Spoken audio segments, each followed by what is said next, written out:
In Aspen, Colorado, welcome to Day 3 of the 2020 Aspen Ideas Festival.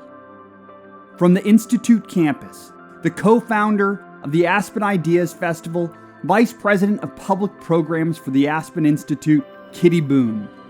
Hello, and welcome to Day 3 of the Aspen Ideas Festival. I'm Kitty Boone with the Aspen Institute, and I'm coming to you from a very special place, the campus of the Aspen Institute, high in the Rocky Mountains of Colorado. It was purpose-built in the 1950s for the exchange of ideas. It's got conference rooms, of course, and stages and podiums, but specially, it's got benches sized for 2 people, and tiny parks, and secluded path for contemplative walks, and shady groves where a group might gather to explore an idea with one another.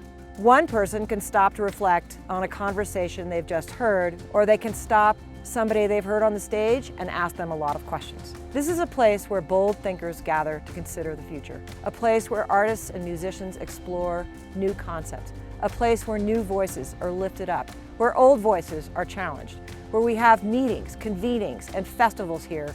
We make sure to build in time for people to exchange thoughts and ideas.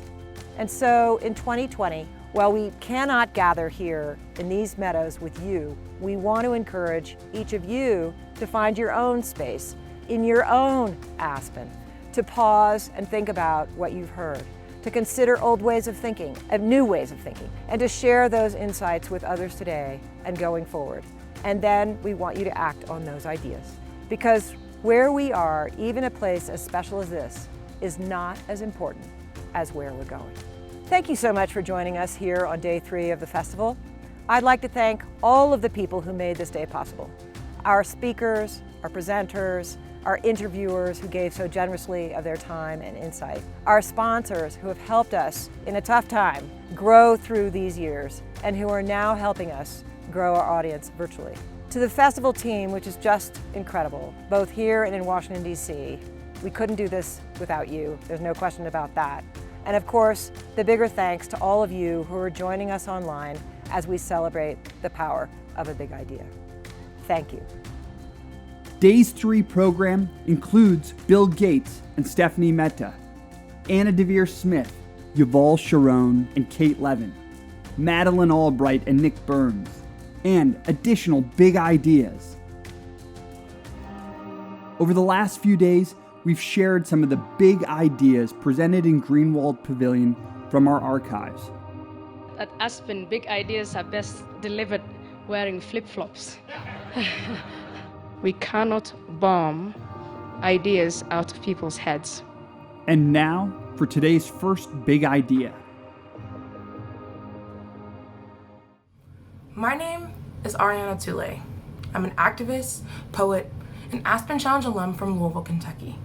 My big idea is the revolution is not optional. Over the last 3 weeks, we've seen nonviolent protests all over the world, an unprecedented change around systemic injustices. We are in a revolution where we're not only using the power of our collective voice, but the power of allyship.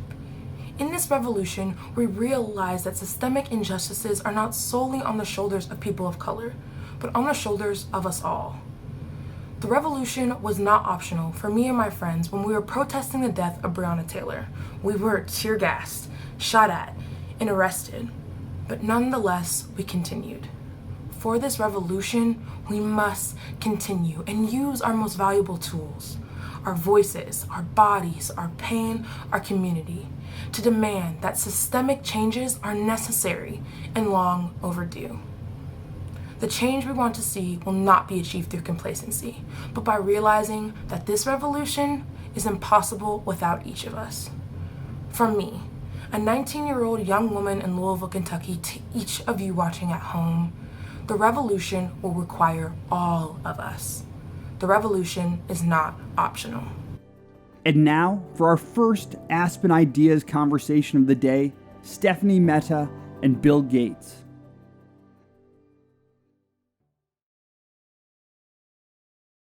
Hello, I'm Stephanie Mehta, Editor-in-Chief of Fast Company, and I'm joined today by Bill Gates, co-chair of the Bill and Melinda Gates Foundation and chair of Breakthrough Energy Ventures.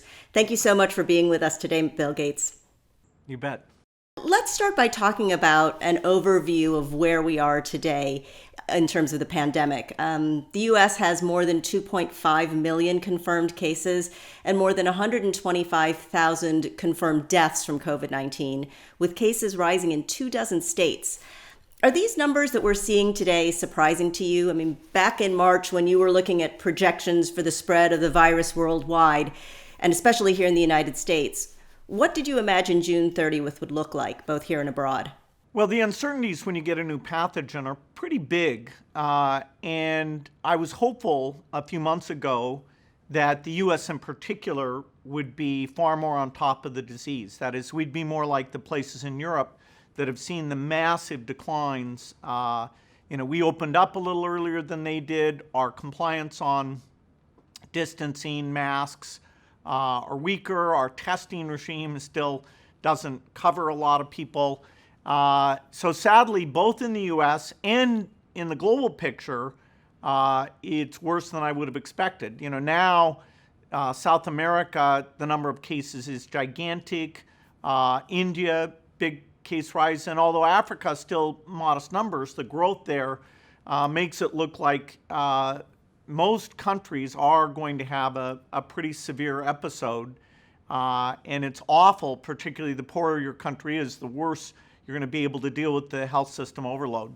You mentioned three factors when you were talking about the reopenings, and there's probably more, but you talked about social distancing, you talked about testing, you talked about the wearing of masks.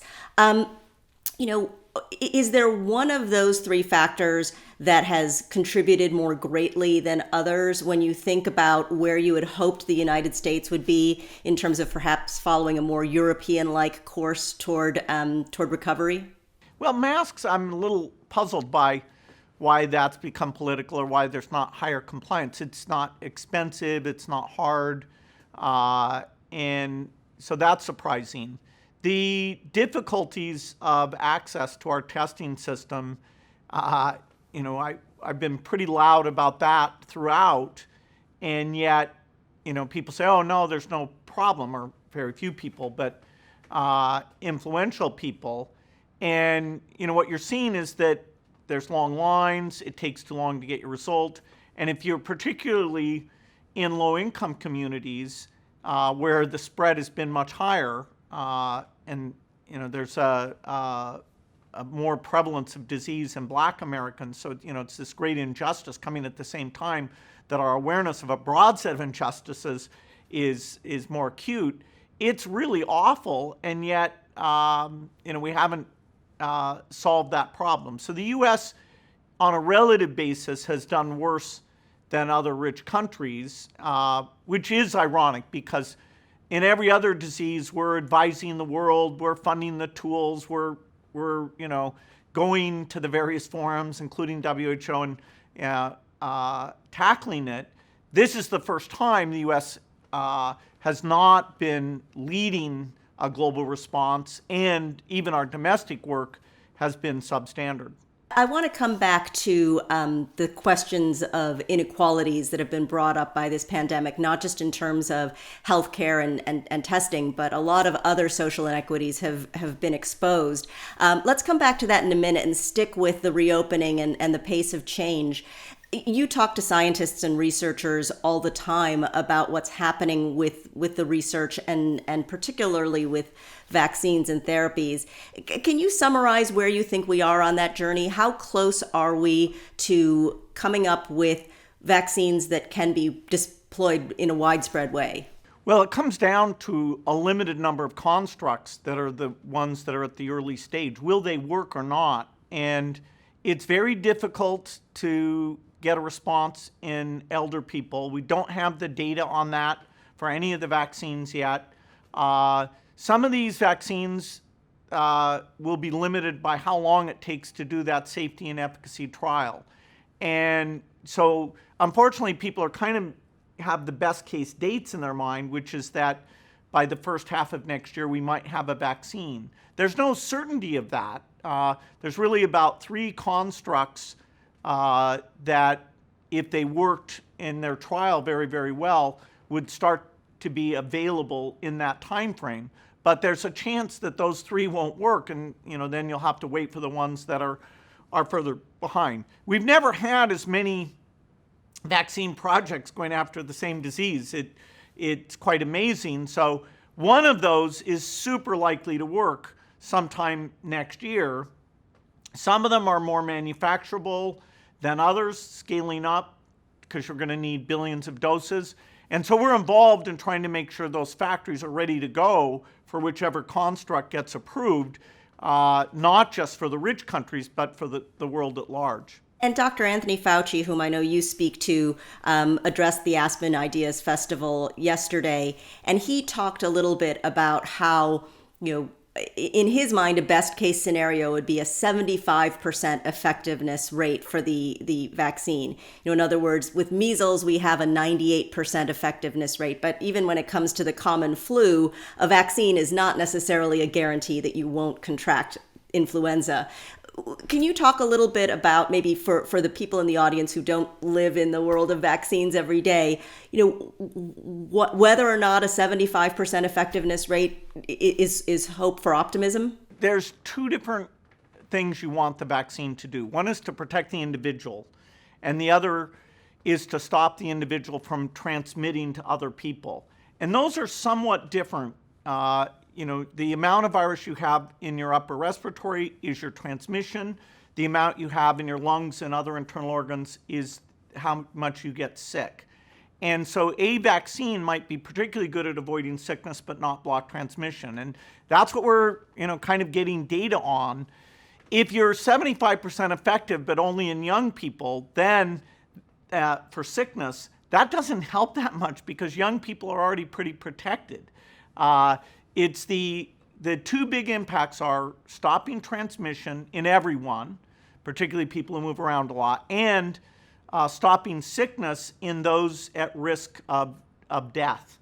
And we're just seeing that. Most of the vaccines people know, which took ages to develop, are both transmission blockers and sickness preventers. So they're used to thinking of those as combined. Here, the different vaccines will vary on those capabilities. You've watched the public sector and the private sector interact in the area of health for many years now. Can you talk a little bit about what's different about the nature of the relationship between the public and private health sector these days? You mentioned that there are 3 different vaccines that are at work here, and that we've never before seen this level of activity around a vaccine. Have we seen this level of cooperation before? I'm very impressed with how the private sector is showing up here. AstraZeneca jumps in to partner with Oxford. We encourage Oxford to find a partner, and they bring a lot of skills beyond the invention, which Oxford did. We're seeing lots of companies. Usually a vaccine is invented and made by one company. Here we're going to use factories from many companies, and it's not going to be market driven. Most vaccines, other than a group called Gavi that buys vaccines for the poorest, most vaccines are, just whoever can pay gets the vaccines. And here, many of the companies have said, no, they're not trying to make money on this. They're, trying to get it out very broadly. Now, exactly what that means, there's lots of things being negotiated by governments and our foundation with these companies. But I'm impressed how they've stepped forward. This will be a great chapter in terms of the therapeutics and the vaccines that they'll come up with. It's unheard of to want billions of doses and to get it so quickly. And so we have deep expertise in vaccines, and we have the relationships to try and make sure it's optimized without the market being the way that gets done. You mentioned Oxford having an invention. How would you assess the level of innovation that we're seeing around the race to find a vaccine and therapies for COVID-19? Maybe not just product innovation, but also process innovation. Are there things that you've seen that feel like you've never seen them before in the area of health? Well, if the warnings, including Sinai and others made going back to 2015, if we had done a sort of war game simulation, then we would have said, okay, how quickly do you ramp up testing and how do you do that?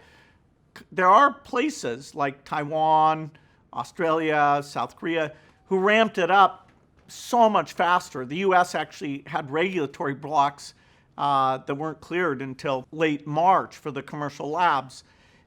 So we should have practiced to understand these things, and we didn't. And so, now people are scrambling, and, yes, that testing capacity is going up.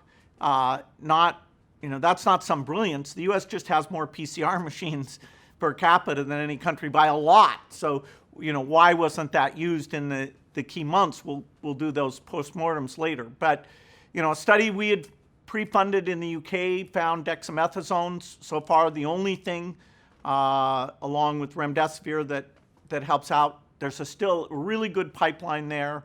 So, when I do phone calls with the pharma CEOs and we talk about, okay, who's doing what, how is this coordinating, there's a lot of very rapid work here, some of which is very novel. And that I am optimistic that we will have these tools, even though we can't give an exact schedule. You talked about the warnings that you gave 5 years ago. I guess my first question is, if we had to look out 5 years from now, what are the things that we should be planning for today? What are the threats, or what are the processes that we should be putting in place now, knowing that there could be another event down the road? Well, of my morning TED Talks, the other ones besides an after pandemic are I talk about bioterrorism as a threat, and then I have another talk where I talk about climate change as a threat that you need to invest in advance of it becoming super acute. With natural pandemics this time, although we paid trillions to have the lesson, I do think that the tens of billions that need to be spent to be super ready with diagnostics, therapeutics, and vaccines, that will get spent. The US, China, Europe, all of the things that go back to the New England Journal of Medicine article that I did, that stuff will get funded. It's terrible that it took this to cause it, but yes, we will be ready for the next pandemic. You believe that we will be ready for the next pandemic? If it comes, if we get 5 years, say, to really have those things develop, things like the RNA platform, portable PCR, library of antivirals. It takes about 5 years once you get serious to get that really in place. And we'll have to do disease games. We'll have to say, okay, what if a pathogen like this showed up? And okay, what are the steps that you take very quickly? Because with exponential growth, the speed of response has meant some countries are really near zero cases. Australia, China, it's quite amazing. And you have other countries, unfortunately the US very high on that list, where we're nowhere near getting to having this thing under control, which would mean deaths, say, less than 50 a day.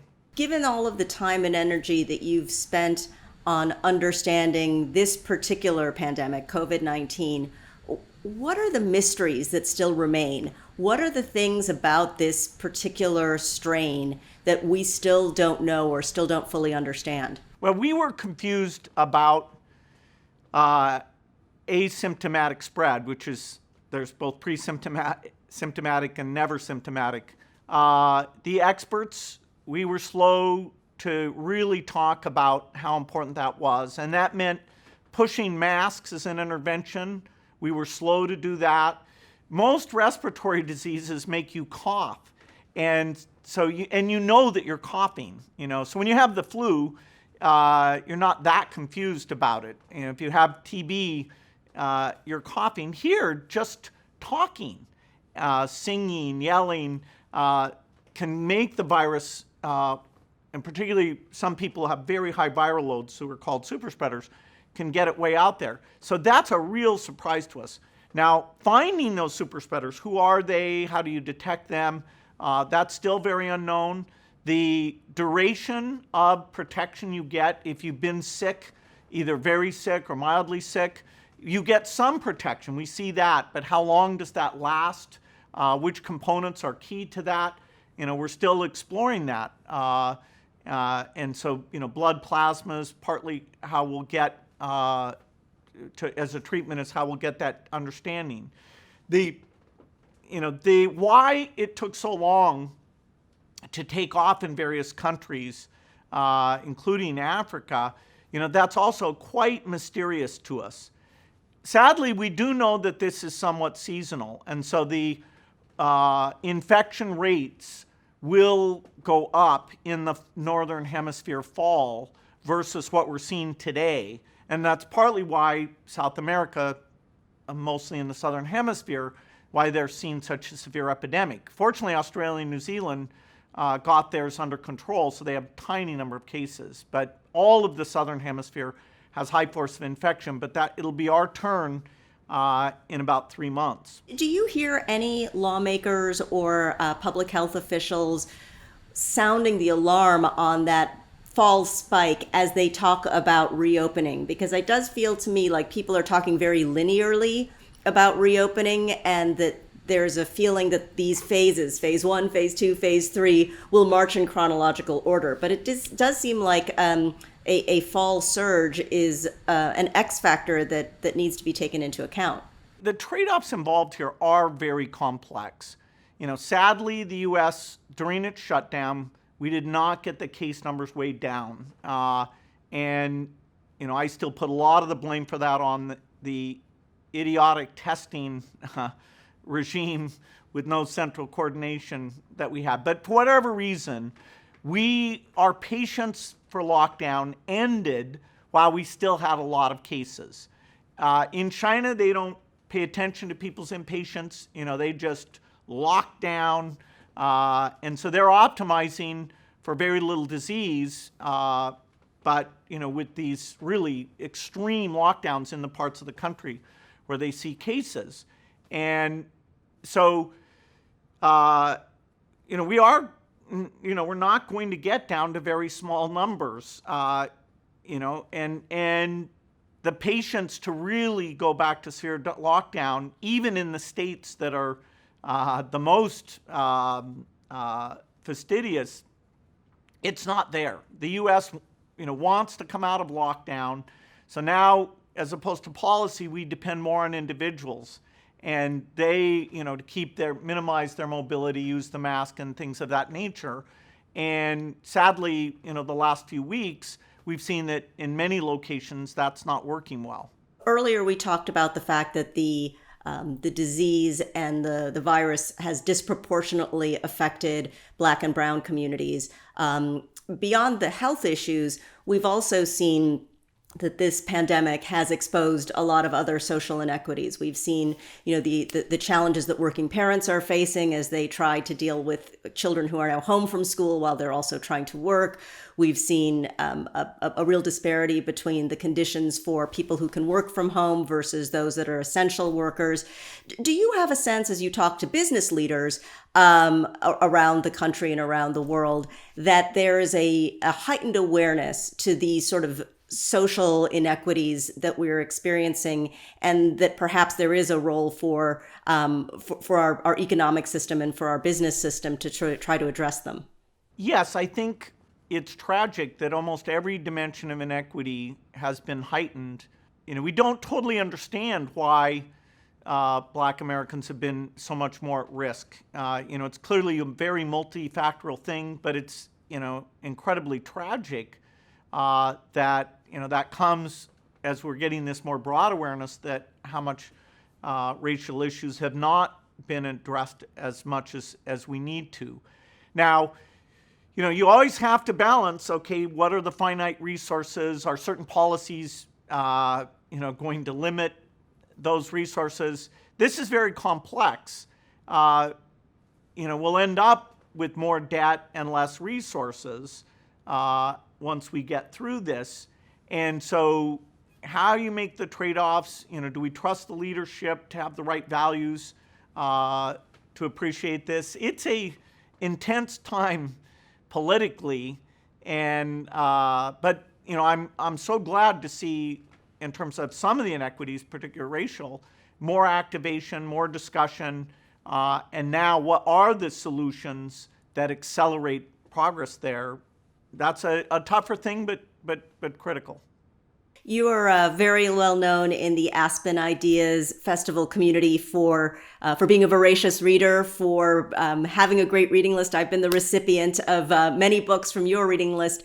I've got to ask, are you finding time during this crisis, when you've been called upon as an expert and that you've been working so hard to try to address, are you finding time to read? And if so, what are you reading these days?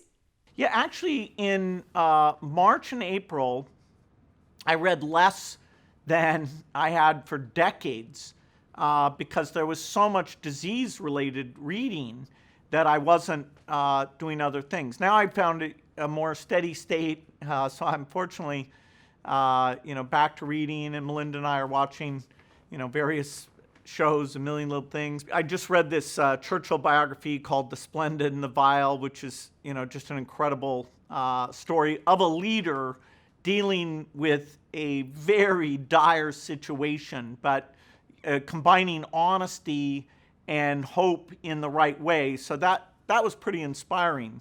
I'm taking some of these master classes where I just watch Karl Rove and David Axelrod talk about political campaigns, which my son and I watch that together because he loves that stuff. So yeah, the amount of great reading, finally I'm finding some time for it. If there's anything that our viewers should read to help better understand the pandemic that we're going through right now, or dealing with crisis, anything that you would recommend people pick up? The Johns Hopkins website, go to that daily. The healthdata.org, which is the International Health Metrics, it's got the forecasts. That gets updated every week, and that's been, although now they're only forecasting out to October 1, and so the fall, the uncertainty range for the fall is dire, and even the modelers won't be able to resolve that. And so a lot of people like Fauci and myself are saying, wow, we don't want to just be scaremongers or things, but we could go back to a death rate as high as we had at the peak. There's nothing that stands in the way of that. Anyway, the history of like smallpox eradication or the Spanish flu, those are really worth reading, to see how, okay, even though it hasn't happened for a long time, this stuff is pretty extreme. So I've got on my Gates notes a few of these health-related readings that I recommend, but maybe it's just me who finds all that fascinating. Yeah, well, and I would also recommend that people who are watching this go back and watch the TED Talk from 5 years ago about pandemics. But also, since you've been right, I think people should also go back and watch those talks on climate change and bioterrorism. Bill Gates, thank you so much for your time today. Thank you for being with us, and thanks for the work you're doing. Great to talk to you. There is so much texture throughout the Aspen Institute campus. On this campus tour, we visit the Sgraffito wall. One of the most fascinating of Bayer's campus works is the Sgraffito wall. It was made in 1953 with the help of Eli Brickman, Masato Nakagawa, and Fritz Benedict. Based on a technique that Bayer learned from Wassily Kandinsky in the Bauhaus, it had to be constructed at night to keep the plaster from drying as the work was done. This deceptively simple outdoor mural pays homage to the natural landscape by creating depth from undulating lines, reminiscent of topographical maps. The Aspen Ideas Festival is generously underwritten by Allstate, the Mount Sinai Health System, Prudential, and the Walton Family Foundation, with support from PayPal and the Rise Fund. And now, another big idea. My name is Mark Zaid, and I've been a national security attorney in Washington, D.C. for nearly 30 years. And in 2017, I helped co-found Whistleblower Aid, which provides free legal representation to whistleblowers. My big idea is to create an independent external review system for intelligence community whistleblower claims that ultimately has judicial review. Protecting whistleblowers is a nonpartisan activity, but it can be complicated. As much as we need to ensure that whistleblower claims come forward from the intelligence community in order to preserve our democracy, we must also protect the national security interests of the United States and make sure that classified information is never illegally leaked. In light of advancing technologies and increased political tension, we cannot solve these problems with the same limited mindset that brought us to where we are today. In this next conversation, we are joined by three dynamite individuals: Anna Deavere Smith, Yuval Sharon, and Kate Levin. Hello, I'm Kate Levin, Principal of Cultural Assets Management at Bloomberg Associates, and I am joined today by Anna Deavere Smith, playwright and actress, and Yuval Sharon, opera director and founder and artistic director of The Industry. We have been asked to talk about reimagining the future, so I'd like us to start with the present, this moment, and how is it different? It's been said that we've been plunged into two pandemics, the public health disaster that is COVID-19 and systemic racism. But both of you have done work engaging with both of these crises for years and, in fact, decades. Yuval, this is something that you said recently. We're facing sea changes in our daily life, and our world is in tumult, and our engagement with the world is so radically different. But you said this in 2017. So I want to talk with you both a bit about how you understand this moment through your art. And I'm going to start with Anna. Your 2009 play, Let Me Down Easy, is still one of the most trenchant portraits of the U.S. healthcare system in crisis ever. And this past year alone has seen your triumphant revival of Fires in the Mirror, which dealt with racism in 1992 when it was written, release of the film version of Notes from the Field about the school to prison pipeline. You're working on a new pipeline project. What is different for you now? What do you see as being genuinely different in this moment? Well, I think the thing I see genuinely different is the speed with which things are unfolding and the speed with which people are reacting and doing things. I don't know whether those things will last, but there is a lot of movement really, really quickly. That doesn't mean good action, but there's a lot of, there's just a lot of people doing things really fast in a way that I have never seen before. And Yuval, the show that you had championed that was supposed to run, in fact, through March 15th of this year, Sweetland, one of the things that you had said about it was that there's a kind of amnesia here that's celebrated and that we really need to have a reckoning with our past. Can you talk a little bit about the nature of that work, how you put it together, what you were hoping it would explore? The piece Sweetland that the industry produced just as the pandemic, the health pandemic was really starting to become so serious here in Los Angeles, was actually looking at notions of indigeneity and, that sense of historic amnesia, the idea that we like to write history in our own, in what makes us feel best about where we currently are. Very much from, at least in terms of what a dominant narrative of history might look like. And I think we were trying to all explore how opera, which seems like the ultimate colonialist art form in so many ways, could be a vehicle for trying to unpack all of those notions of colonialism and a colonialist view of history. So part of that was in the form in which we created the piece. There were two of everybody. There were two directors. I was one of two directors, two writers, two composers. That made the core creative team, and that kind of, rippled all the way through the whole production, that this notion of dialogue between different points of view was going to help us try and understand how we got to this present moment with a reckoning with the past. part of what I find so fascinating is this notion of doubling the artistic team, because so often artists are seen as being singular, unique. So much of creative innovation is thought to be from nowhere, with no past. And yet both of you are extraordinarily steeped in and knowledgeable about the past traditions that relate to your artistic practices. And Anna, I'm wondering, can you talk a little bit about the way your work, you say, started with Shakespeare? How did it start with Shakespeare and move to where it is now? Sure. Well, I just want to quickly say about the doubling, that I think that's actually a very promising model for how we work, because it occurred to me the other day, in particular thinking about Hollywood. And, that's a place where people are making all kinds of statements every 30 seconds. Is that hierarchies are a perfect breeding ground for racism. Mm-hmm.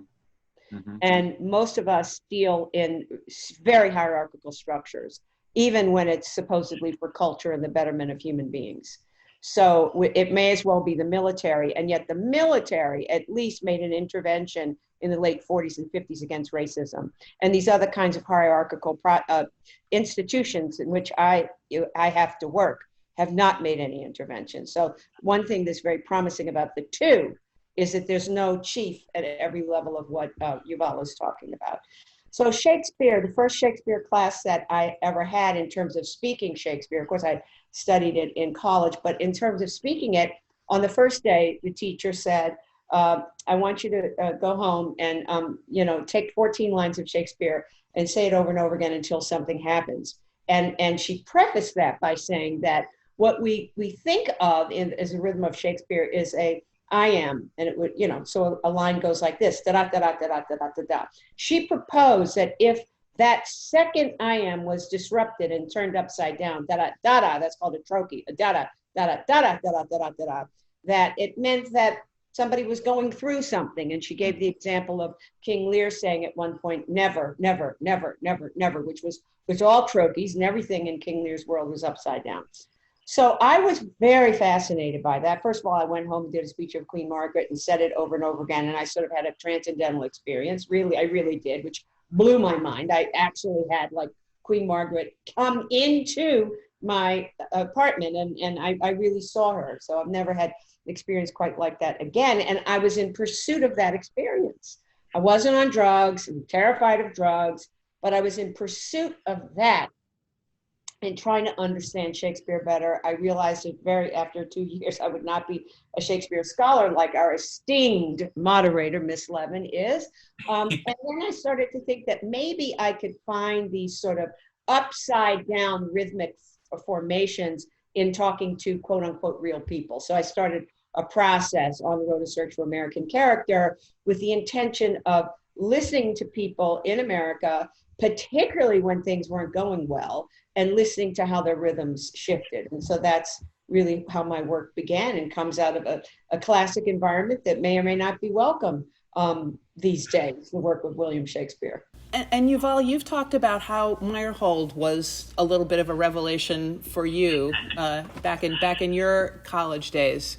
Can you say a little bit about what that vision has given to you and what you're trying to bring forward out of that? When you think about it, what these composers and writers of opera were really so attracted to in Greek theater was the notion that this was an organism for a community to come together and reflect on the kind of society they wanted to be. What constituted a civic duty or a civic identity. That's so at the core of what Greek theater was about. Also a democratic experience, something that felt like it was almost a duty for everyone to come together and hear this representation of themselves reflected to themselves. And I don't think we think about opera in those terms. I think we think about opera in a very different way now. But that's the origin of opera, is this kind of mechanism for a self-reflection. Both a self-reflection as an individual, but also how the individual relates to their community. And that's something that I feel like is an untapped power that opera can still possess. But I think that there's a lot of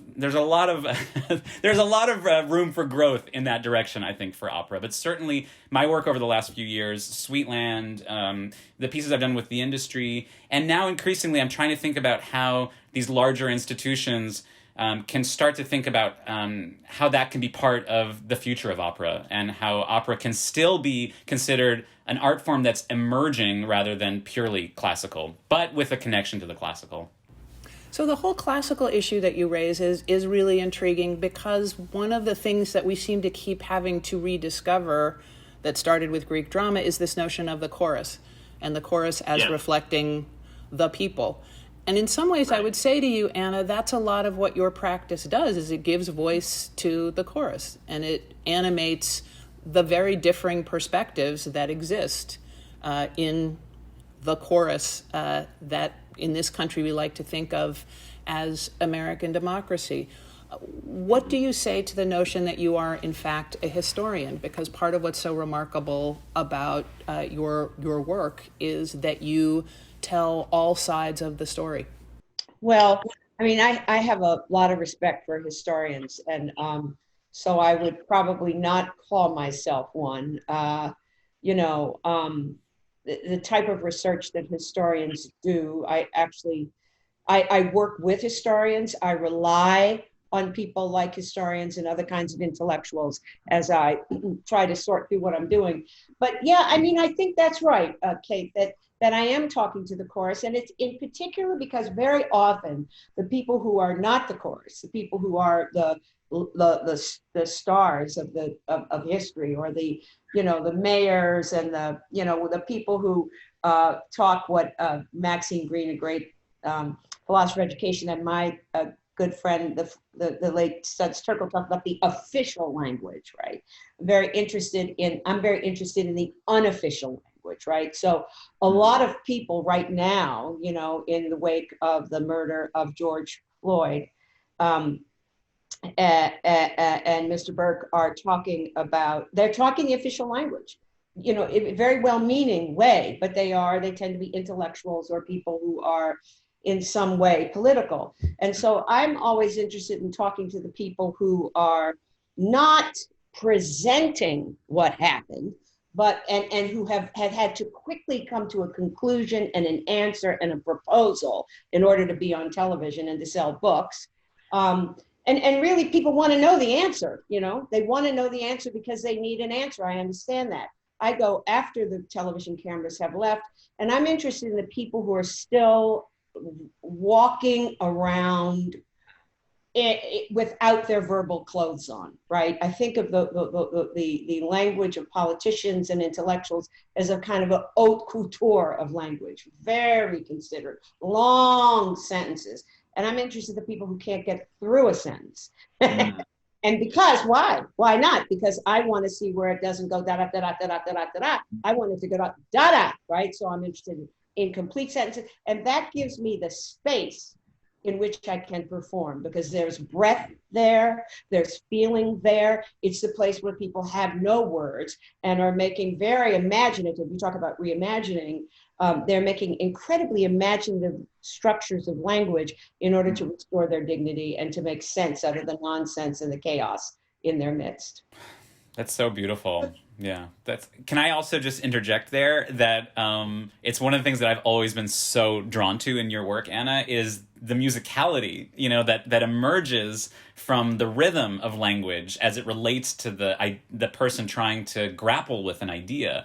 And how that becomes a kind of a music. Whenever I've seen your performances, they feel like arias. Each of these individual characters, you capture the rhythm with how they speak, and that gives them a sense of music. And again, I feel like that's so connected to what Greek theater was after. So that's something I really appreciate in your work. So continuing that thought. One of the things that, Anna, you were saying the other day about systemic racism is it means it's everywhere. And so, how do you keep things that are hopelessly infected in some senses. And Yuval, you're dealing with a tradition where there are lots of stories that I think we don't want to tell so much anymore. We don't want to understand so much. But it seems that part of your practice, I mean, one of the things that you are called is a disruptor, which is an interesting word taken next to what Anna was describing about listening for disruptions in language. But in particular, I was fascinated to read about a production of the Magic Flute that you did recently, where you kind of had, you put a voice internal to the piece to try and comment on, or in some senses recover the capacity to still relate to that work. Can you talk a little bit about that process that you went through and how you solved it? Absolutely, and I think it's the beginning of a process for me in trying to grapple with the standard repertoire and that tradition. Realizing that I'd like to find a way for that tradition to be able to be passed on, but it needs to be recontextualized. It needs to be entirely rethought, kind of along the ways that we're seeing statues being torn down all through our country.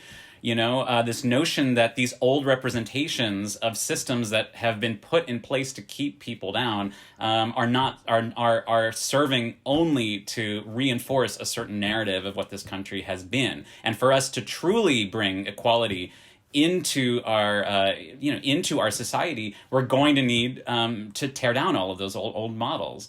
With statues, those are fixed, cold, immobile entities. So tearing them down is kind of the only way to imagine grappling with this situation. But operas are not that. You know, operas are performance suggestions in a way. You know, the only thing that makes up an opera are black notes on a piece of paper.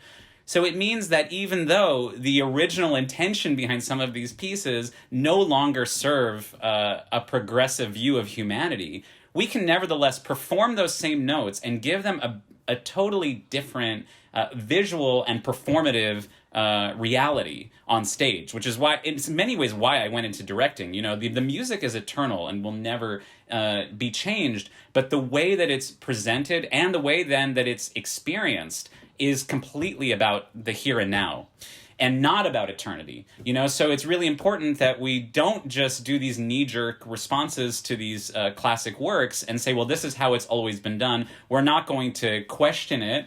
And maybe there'll be a footnote in the program for those that are curious that, right, well, historic practice is that this character is in blackface. You know, but like an audience just sees a person in blackface. How on earth do you justify that? You know, and yet this is still what is happening in the opera world. So it's like, I don't want to see these old works necessarily as statues that need to be toppled. I'd rather see them as challenges for us to try and get to a new expression for these pieces and to find a new vessel for the humanity that's in these pieces to be experienced. In the case of Magic Flute, there's a character called Monostatos who has an aria about how ugly he is because he's black. And Magic Flute is one of the most popular operas in the canon, you know. Do we stop performing Magic Flute? I think that if we dig deeper, we realize how many amazing truths are in Magic Flute, and yet we have to grapple with the racism that Magic Flute has helped propagate throughout the generations. And there is something about being able to come into conversation with those old ideas and those old prejudices that I think gives opera a possibility moving forward. So Anna, what's your point of view? Statues, tear them down, recontextualize them?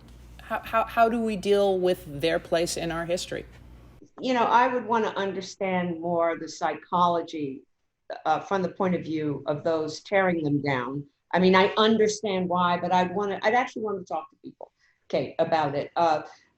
You know, for me to be in Columbia, South Carolina, and to be at the Capitol, and to come across a statue, very elaborate, I think it was bronze, really elaborate, enormous, which was made for the women of the Confederacy to honor.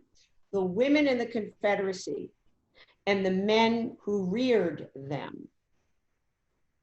The men who reared them.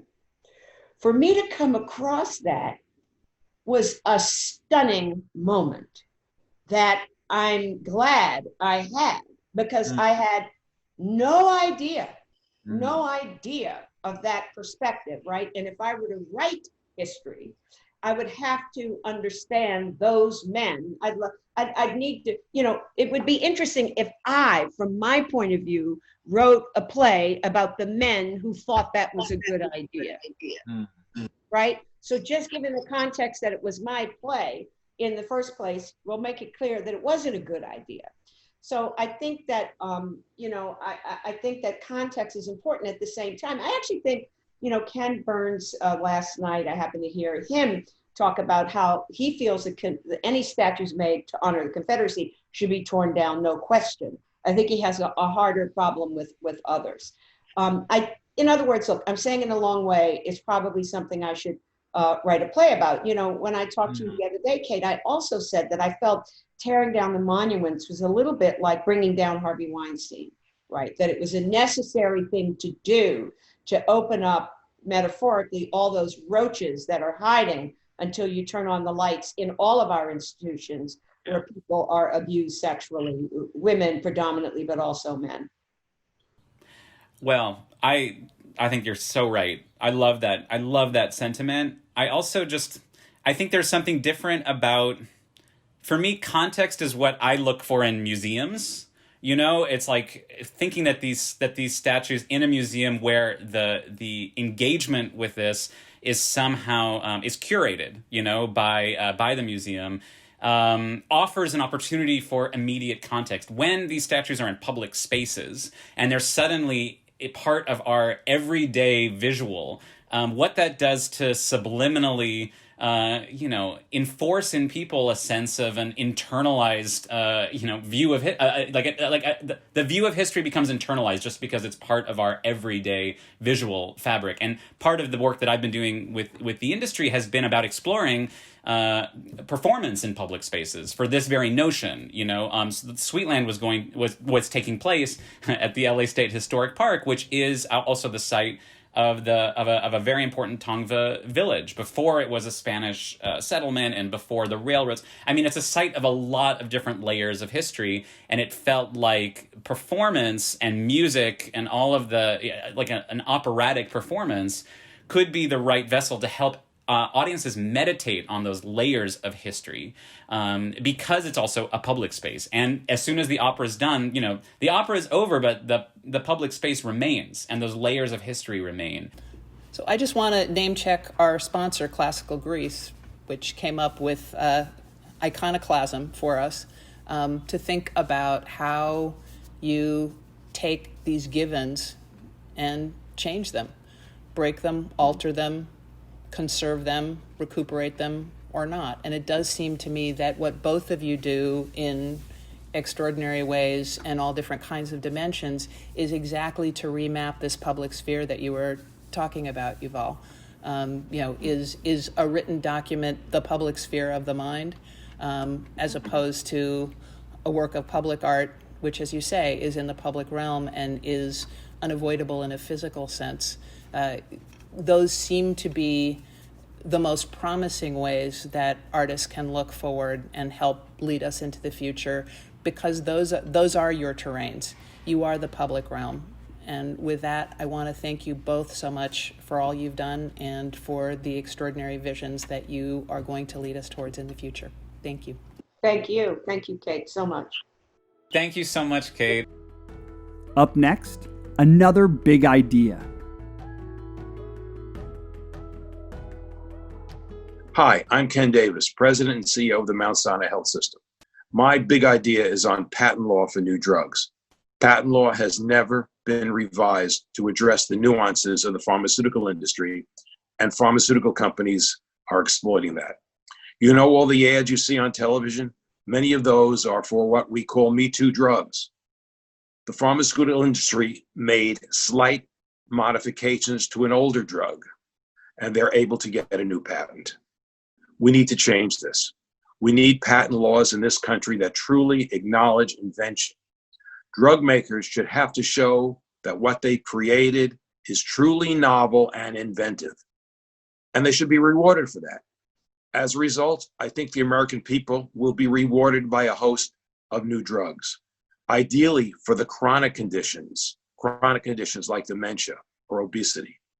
But if we keep rewarding Me Too drugs, we're not distinguishing novel drugs from obvious ones. We have to change the law so that we create a real distinction between small, meaningless changes and drugs that can really change the health of this country. And now, Nick Burns with Madeleine Albright in our next Aspen Ideas conversation.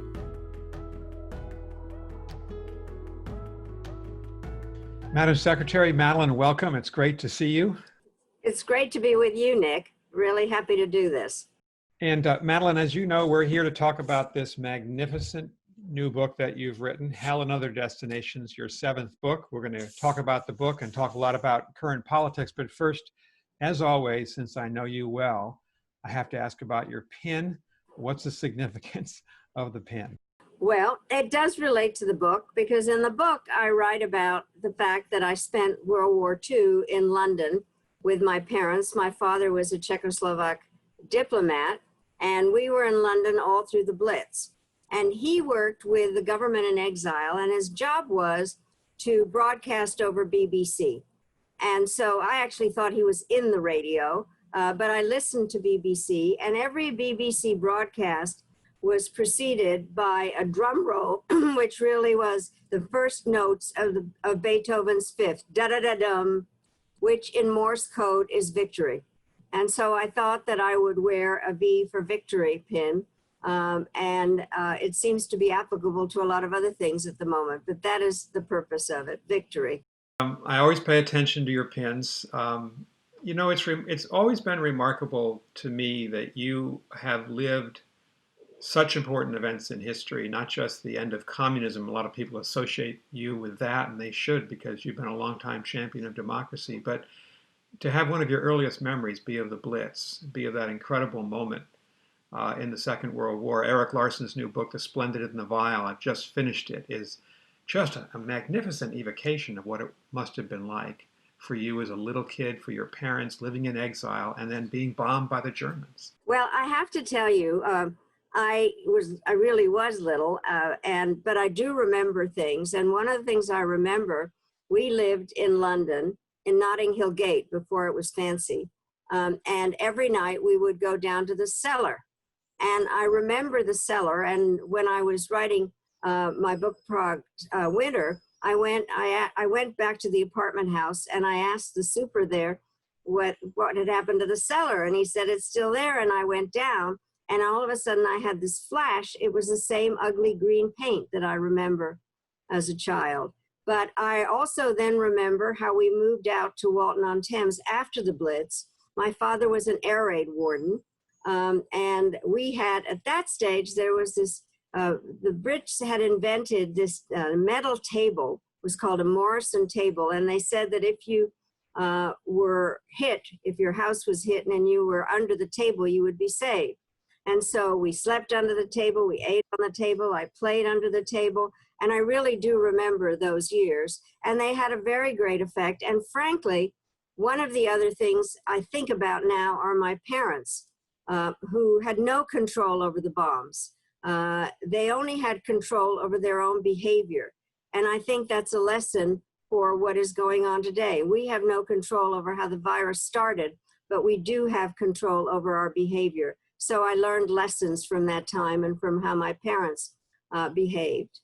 Well, I should tell the people watching this, I'm a longtime admirer of Madeleine Albright. I had the huge honor to work for Madeleine, for Secretary Albright, when she was Secretary of State, first as her spokesperson, and we traveled around the world together and even engaged in some singing in public at diplomatic events together. And then I was Madeleine's ambassador to Greece. I so much admire what she's done in Act 2 of her life, post being Secretary of State. She is the most protean person I know. That's a fancy word for Renaissance woman. She's founded a consulting firm, which is highly successful. She teaches a celebrated class at Georgetown University. She convenes the Aspen Ministers Forum. Madeleine and her exes, the ex-foreign ministers from 26 countries. And she's a public speaker. She's just written her 7th book, and it's the book that we want to talk about that I referenced before, that Madeleine has written, Hell and Other Destinations. Madeleine, you've lived this fascinating, nonstop, peripatetic, and I think very purposeful life after government, and that's what the book's about. What do you want your readers to take away from it? Well, Nick, I'm often asked what I want to be remembered for, and I say, I don't want to be remembered, I'm still here, and I say that in the book. But what I wanted to show, and one of the things that's been a motivating factor in my life, has to always try to do something more interesting in your next job than one you just did. Not easy if you've been Secretary of State. So as that job was winding down and trying to figure out what I would do, and by the way, I would have happily stayed on forever because I loved the job, as you know. I did think that what needed to happen for me was to think about the different things that I was interested in. And I did want to teach. I was happy to think about that. I had learned an awful lot how public and private partnerships work when I was secretary, and I thought it would be interesting to have a business, a global consulting firm.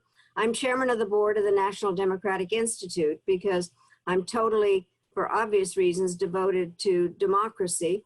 And I was giving speeches. And so people were saying, what do you want to do? And I said, I want to do all those things. And I am doing all those things. And what I'm doing about it, Nick, really is, I think that I have, what I do in one area informs me about others. I learn from one thing to another. And I am trying to connect the dots. And so, but basically, I'm trying to prove I'm not old. And the part that's been very hard about what's going on now, since I'm under house arrest here, is that all of a sudden I'm in a category of elderly, which is something I've tried to escape. So it's a little paradoxical that I should be talking about the book at this special time. But it really was an attempt to show how I wanted to spend my life and how it had taken me a very long time to find my voice, and I wasn't going to be quiet. So that's where it is. By the way, Nick, and you have something to do with this, is I discovered I had a sense of humor. And it really did begin over the crazy thing. I become secretary, and I'm told that I have to go to the ASEAN Regional Forum, and that there was always a skit the last night, and America did very badly. And I said, I'm sorry, I'm not going. And I was told I had to go. I was one of those people who told you that. That Secretary Baker and Secretary Christopher were very fine people, but they didn't want to get up and sing on stage, which is the Asian tradition. Right. Well, and it was, and then the State Department gave me lyrics to Mary Had a Little Lamb or something, and I said, I'm not singing that. And I had not wanted to go for other reasons, which was that the ASEAN countries had just accepted Burma while it still had a military government. So the song we made up, frankly, on the way over there was Don't Cry for Me, ASEANis. And I got dressed up as Madonna, and with you guys in the background as the chorus, we did it. We're very surprised. So you're a part of the discovery of my talent and having a good time. We were your backup singers. We were proud to do it, and I should tell this audience, it's a very important part of the cultural tradition of the ASEAN meetings that every minister perform a musical act, and you were the first one who did it in a very long time. I thought you restored the honor of the United States. You've always had a great sense of humor. To me, you're the foremost champion in either party of any of our leaders for democracy. Your whole life has been in search of democracy and freedom, your family's life. You're in exile during the Second World War in London, then again in exile from your native Czechoslovakia when the communists came in, and refugees to the United States. And you have stood up your entire life. How do you feel now when you see the self-confidence in Xi Jinping and Vladimir Putin?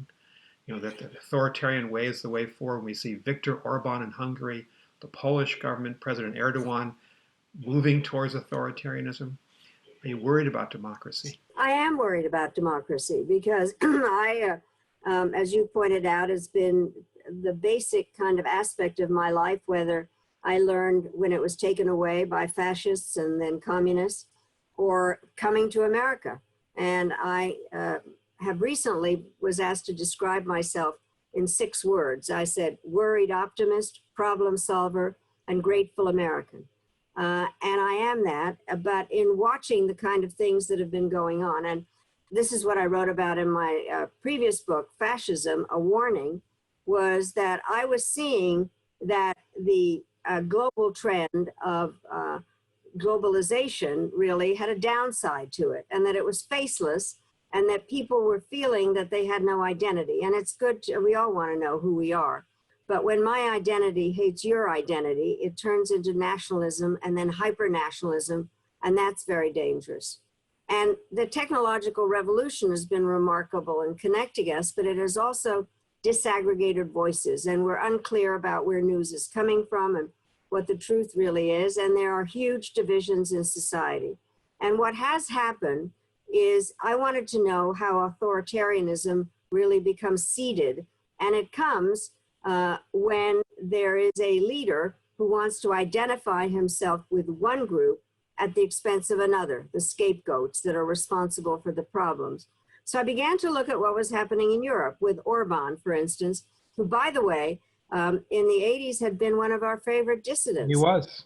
Yeah, and he was critical of George Soros, who actually, now he's critical when George Soros actually funded him for his education at Oxford. So, but what has happened in Hungary is very troubling because it is a hyper-nationalism that has closed its borders and that says that parts of its country are in other countries. I'm worried about Poland. I'm worried about the Philippines with Duterte. I'm worried about Venezuela, and I am worried about the United States. I went back to look at how fascism got started, and obviously it was Mussolini, and the best quote in that book comes from Mussolini, which said, if you pluck a chicken one feather at a time, nobody notices. Mm-hmm. I've been noticing a lot of feather plucking. By the way, you can't say those 2 words together too quickly, but in Europe, where in fact democracy has been threatened, and in a number of countries, and that authoritarianism in many places is taking seed. And so I think it's important to point it out and to see what the traits are, which are leaders that think they're above the law, who think that the press is the enemy of the people, and who really do divide societies in order to identify themselves with one group, as I said, at the expense of another. So I am worried. And at the National Democratic Institute, we are in over 70 countries, but it's clearly becoming something that I'm even more passionate about, if that's possible. So here we are, Madeleine, at this extraordinary time when we're experiencing simultaneously a pandemic crisis, an economic crisis, a horrible, horrible racial crisis in the United States, and of course a leadership crisis. In my view, Donald Trump is failing us on all these crises. Do you see him as an authoritarian leader of sorts? I do. I think he's the least democratic leader in American history. I think that he also, and I'm very troubled by this, doesn't seem to understand what the role of the United States is. And it's great to be able to talk with you about this, because we spent so much time together talking about America's role in the post-Cold War era, and a number of different aspects where obviously countries have to adjust. But I think that Donald Trump, I believe, is a failure as a representative of this country, because we are absent. I've been to enough meetings, as have you. The most recent one was the Munich Security Conference just now in March, where Pompeo and the Secretary of Defense spoke. They were like, from another planet in comparison to where the other countries were. And I hate to say this as somebody who sat very proudly behind the sign that said the United States. We're an embarrassment. We're not a victim. And we are not taking part in dealing with the situation even before the pandemic. And I am very worried that we're not getting ready for the next things we're going to be in a new era. And the kinds of things that we've talked about for a long time, we need to look at. What is America's role? How do we behave? How do we deal with our domestic issues? So many different things to talk about. And I think that Donald Trump is not dealing with any of that. He's only dealing with himself. And Madeleine, if you think about Donald Trump, I don't think he's an isolationist, but he's certainly a unilateralist. He wants America essentially to go it alone. He's taken us out of the Paris Climate Change Agreement, the Iran nuclear deal. He shut down the country to refugee admittance. That must have a lot of resonance with you and your sister and brother who came here as refugees. And in this current crisis, the coronavirus crisis and the economic crisis, he hasn't used the G20 to organize a global response with the other leaders. And now he's announced this troop withdrawal from our best friend in Europe, Germany. We haven't seen a president like this. We haven't seen a major figure like this probably since Lindbergh in the 1930s, who wants to separate the United States from the world. That must have you worried. Well, it has me very worried because I do think that the American people, by the way, it is the responsibility of every president to protect our people, our territory, and our way of life. But that requires assessing what all those things mean and trying to understand how much the United States should and needs to be a partner with other countries for our economy, for our health now, clearly for climate change, nuclear proliferation. These are issues that you cannot deal with alone. We need to think of ourselves as partners. President Clinton was the first one to say we were in the indispensable nation. I just said it so often it became identified with me, but there's nothing about the word indispensable that says alone. It means we need to be engaged and to be partners, and we can't get what we need for our people, our territory, and our way of life without the partnerships. And so I am amazed, frankly, that he is operating, he's AWOL. You know, the institutions that you're talking about, we're not there. We need them. The most recent one that you mentioned, you spent an awful lot of time working on German reunification. I have obviously spent a lot of time in terms of looking at what Europe needed to look like after the Cold War. And our presence in Europe is not just for us, or just for them. It's a combination of dealing with countries with our similar value systems, of looking at what the security of the world looks like. And first of all, to have made the announcement unilaterally and not have consulted with our partners. And the speculation is that it had to do with the fact that Angela Merkel had decided not to come to the G7. But there are an awful lot of kind of trite things that happen because they are dealt with from a personality issue. And you and I both know that diplomacy has to be something that is within a strategy, that is planned, that has a way of dealing with the various parts of the United States government, some kind of a rational decision-making system. And we both said we were professors and we kind of teach about national security. I'm trying to figure out how I teach about all of this without sounding as if I'm trying to brainwash my students, when all I'm trying to just do is describe the decision-making process. And it is beyond my understanding as to what it is now and what it should be. This is the last question I want to ask you before I turn back to your book. The big issue has to be China. How do we do two things at once? And here's my question to you, Madeleine. We know we have to compete with them. Strategic military power in the Indo-Pacific, compete economically, compete ideologically, but we also know we have to collaborate and compromise with them and work with them on climate change and the next second wave, possibly, of the pandemic. Those two alternating opposite goals of competing and cooperating simultaneously, it takes sophistication. You've had to do that your entire career, but it seems we're struggling with that. A lot of people want to demonize China. How do you come down on the issue of China? Well, I think that it's absolutely essential for us to have this more complex relationship of cooperation, competition, and trying to sort out how we deal with a country that is obviously huge geographically and in terms of population and its economic power. And we are interconnected in a number of different ways. There's no question that it's a complex relationship. I know people get fed up hearing this is complicated. But I think that, and I think you and I could state the number of meetings that we've been in together, many under the auspices of the Aspen Institute, to deal with China and how we talk about it, and this Thucydides trap and the rising power. And I think that one of the things that's going to have to happen is that the new administration has to get away from of just seeing China as the place that's created all the problems. I think what's going on now is ridiculous, especially since Trump thought that Xi Jinping was his good friend a couple of years ago. And we need to be more predictable in terms of what we do. We do need to understand that it is the major relationship. We do need to, and this is what one does as a diplomat. You do know what you're going to do in a meeting. There are certain issues that you obviously start out with, it's nice to be here. And men always say, I like your tie. But I do think that there are ways to get through that. And then I would say something like, I have come a long way and I must be frank. And there never was a meeting that I had with the Chinese that I didn't talk about the issue of human rights.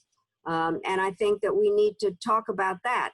And we need to make clear where we stand and then look for areas where we can cooperate, whether it be climate change and or the health issue. We do need to straighten some of that out. And by the way, one of the really, I'm going to say stupid things that has happened is us deciding that we're pulling out of the World Health Organization.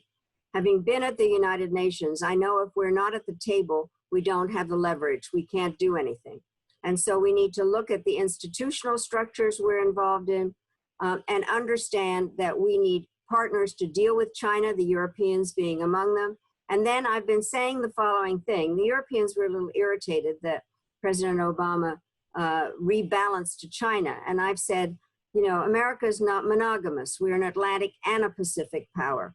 And we need to figure out how to operate in those realms together with our partners. Well, I fully agree. And I really enjoyed your book. I read it over the last 4 or 5 days. I think I read all your books, by the way.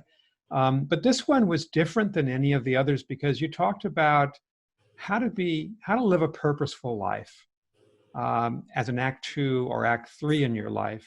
And you are the busiest person I know. But there was a very surprising observation or revelation you made at the end of the book in which you said you were shocked by a phone call. It was from the New York Times obituary page. Tell us how you felt when that guy called and why was he calling? Well, first of all, let me say, I had a way of generally talking about my schedule with the people who traveled with me. I would say, I'm tired, or I'd say I'm dead. And it was actually for me to say that I was dead because I came back from being dead. Tired was more complicated. Anyway, I had just come from a long trip. I go into the house. I had said I was dead. I pick up my messages, and there is this man from the New York Times saying that his assignment was to work on my obituary and that I might get a chuckle out of that. He wanted to know with whom he should be in touch when I die. And I thought, okay, how did he know I'd said I was dead sitting in the car? But I know the following thing, because one of my first jobs when I was in high school was to work for the Denver Post in the library there, which is actually called the morgue. And they do prepare people's obituaries. So I shouldn't have been unkind, but it really came at a very strange time. And so basically the book is to prove I'm not dead. Did you call him back? Well, I did call back. It was just the timing of it was funny. By the way, I've had the strangest kinds of things that I have written about in the book in terms of, I am mostly recognizable, but one of my best stories from travel was that I was at Heathrow Airport. By the way, all my stories are true, but I was at Heathrow, and that particular day they picked me to pick on, and I'm on the floor taking stuff out of my suitcase, and I never did this, never do this. And I'd said, excuse me, but do you know who I am? And the guy said, no, I don't, but we can find a doctor who can help you figure it out. So that's a great rejoinder, you have to admit. Yeah. Final question, Madam Secretary. One of the people that you talk a lot about in your book, Hell and Other Destinations, is one of your predecessors, one of your 19th century predecessors, John Quincy Adams, who in his own right, after he was Secretary of State and President, had a remarkable Act 2 and 3 and 4 until the very end of his life, active abolitionist member of Congress. You quote him as the following about retirement. Here's what he said. "This is the weakness of my nature, which I have intellect enough to perceive, but not energy to control. And thus, while a remnant of my physical power is left to me to write and speak, the world will retire from me before I shall retire from the world. I know you well. I have no doubt you will ever retire from the world." And that is your intention, right? That is definitely my intention. And it was fun to find the quote because it so reflected what I felt. And in many ways, it goes back to what I started out with, that I don't want to be remembered because I'm still here. And to the extent that I can keep asking what's next, I'm going to do that and try to combine my interests with my energy to make a difference. And especially, it didn't occur to me that there would be so many things that had to be done. And I do think we're facing a brand new world with a whole host of other issues that have to be dealt with. And not in this book, but in previous books, I've always said there's nothing ever written or said that doesn't quote Robert Frost. And Robert Frost said, "The older I am, the younger are my teachers." And so I want to spend a lot of time with the younger generation, as you do, teaching, seeing what they are very suited to deal with this because they are technically adept. And many of them have a lot of foreign friends. They want to think about the role of the United States. And so they are the ones that give me optimism. As I said, it took me a long time to find my voice, and I'm not going to shut up now. Well, Madeleine, you've given our Aspen Ideas audience a lot to think about today, but certainly the example of your life and what you continue to do in that life to stand up for democracy and to stand up for the United States, it gives me a lot of hope for the future. You do. And I want to thank you for being with us today. And I want to encourage everybody watching this to buy this great book by my friend, Madeleine Albright. Thank you, Madam Secretary. Thank you so much, Nick. And I love doing this with you. Up next, another big idea.